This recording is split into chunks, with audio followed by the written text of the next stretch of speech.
Comment s'est porté le marché des montres d'investissement en 2025 et quelles sont les tendances qui se dessinent pour l'année 2026? Voilà les questions qui vont nous animer avec Pascal Paul. Bonjour Pascal Paul. Bonjour Nicolas, Merci d'être avec nous. Vous êtes le PDG de Chronos 360. Chez Chronos 360, vous éditez un index, le Chronos Index, qui nous sert à faire le point ensemble tous les 2-3 mois sur les tendances un petit peu des montres d'investissement. Vous analysez plus de 10 grandes marques, 11 grandes marques, 50 modèles. C'est basé sur les transactions que vous voyez chez Chronos 360. C'est ça, plus de 10 000 transactions analysées. Ouais. Globalement, en 2025, comment s'est porté le marché des montres d'investissement, Pascal? Alors, le marché 2025, c'est un marché de rebond. Oui. Après une année 2024 qui était, on va dire, un peu après la baisse qu'on a subie après le Covid, où il y a une stabilisation du marché. C'est un marché de rebond. On a constaté une croissance de 5% du marché dans sa globalité sur le marché secondaire. D'accord. Par contre, le marché du neuf a bu la tasse, Oui. avec les droits de douane qui ont été imposés par Trump.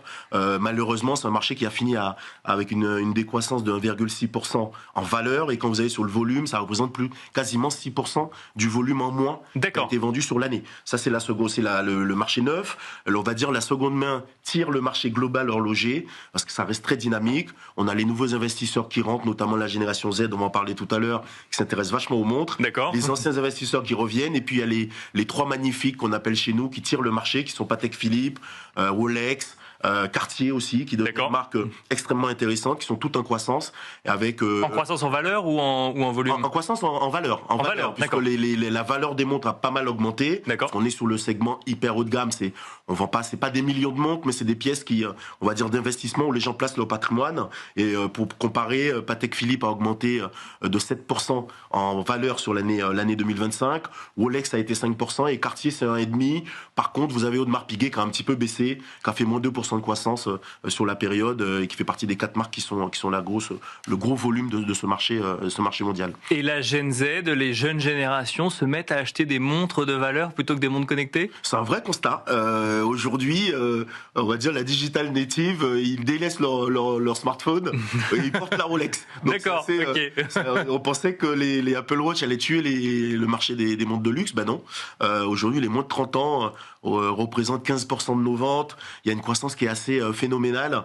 Et d'ailleurs, il y a des modèles comme la Santos qui fait partie de notre classement cette année, qui est avec son côté art déco néo-vintage, qui est un vrai succès auprès de cette cible. D'accord. Et cette population aujourd'hui tire le marché et un vrai relais de croissance en tous les cas sur le marché secondaire. D'accord. Les marques qui sont favorisées aujourd'hui, c'est quoi? C'est Cartier, Rolex, c'est celles que vous avez mentionnées par Cartier, c'est Rolex. D'ailleurs, sous cette cible des Gen Z, Cartier et Rolex, c'est quasiment 60% des ventes auprès de ce public. D'accord. Qui sont vraiment, ils choisissent des modèles très précis. Il y a un côté un peu statutaire et communautaire. On se retrouve dans sa tribu avec les mêmes montres. Enfin voilà, ça fonctionne très très bien et ça tire vachement le marché. J'imagine, Pascal, que vous suivez de près ce qui se passe sur les métaux précieux, les cours de l'or et de l'argent. Est-ce que ça a une incidence sur le marché des montres d'investissement? Alors même début 2026, en 2025, même aussi avec la volatilité qu'on connaît début 2026. Il y a un impact qui est assez significatif. D'ailleurs, on l'avait expliqué lors de notre dernier entretien dans Smart Patrimoine sur les montres qu'on avait fait l'été dernier. La croissance phénoménale de l'or sur l'année 2025 a un impact très très fort sur la valeur des montres en or. D'accord. D'ailleurs, nous, on constate une augmentation de 20% des ventes dans cette catégorie sur notre plateforme. Et il y a un vrai relais. Et en gros, les gens se disent, d'une certaine façon, je vais chercher la valeur refuge pour remplacer la valeur émotionnelle de représenter l'achat d'une montre.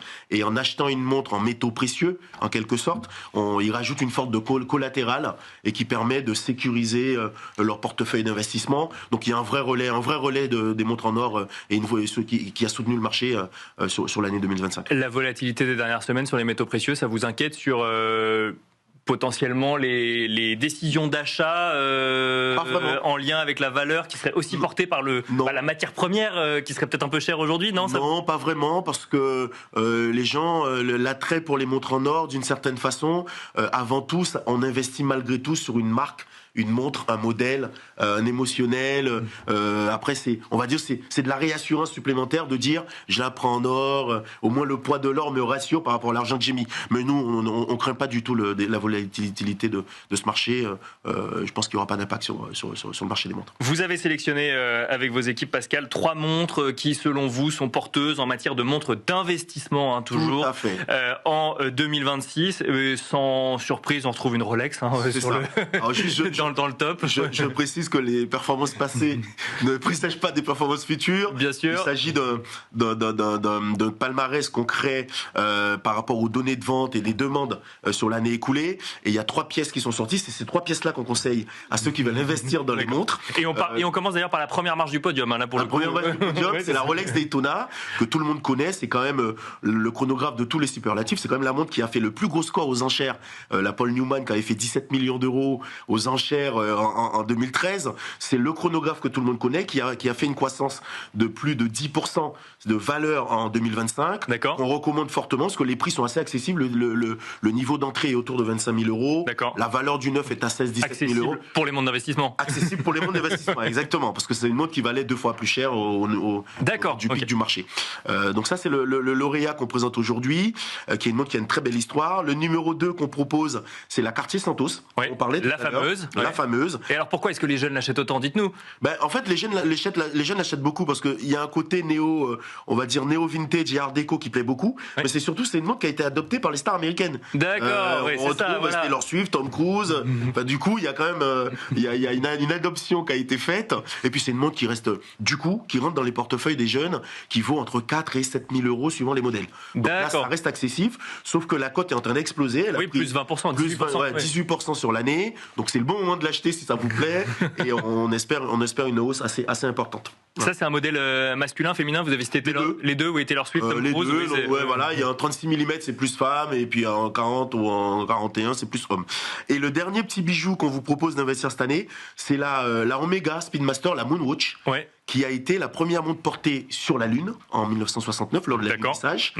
Et c'est une montre aujourd'hui avec le projet de la NASA de retourner sur la Lune en 2027 et le fait que ça a été lancé en 57, donc c'est les 70 ans en 2027. D'accord. C'est une pièce où on pense que ça va devenir un vrai collector et qui coûte entre 7 et 10 000 euros et qui est une pièce, qui est une chronographe qui est très connue et qu'on vous conseille d'investir si vous avez envie d'étoffer votre collection sur l'année qui vient. Merci Pascal Paul d'être venu nous présenter votre index Chronos Index et de nous partager les tendances un petit peu des montres d'investissement. Je rappelle que vous êtes PDG de Chronos 360. Merci beaucoup. Merci beaucoup Nicolas. Et quant à nous, on se retrouve tout de suite dans Enjeu Patrimoine.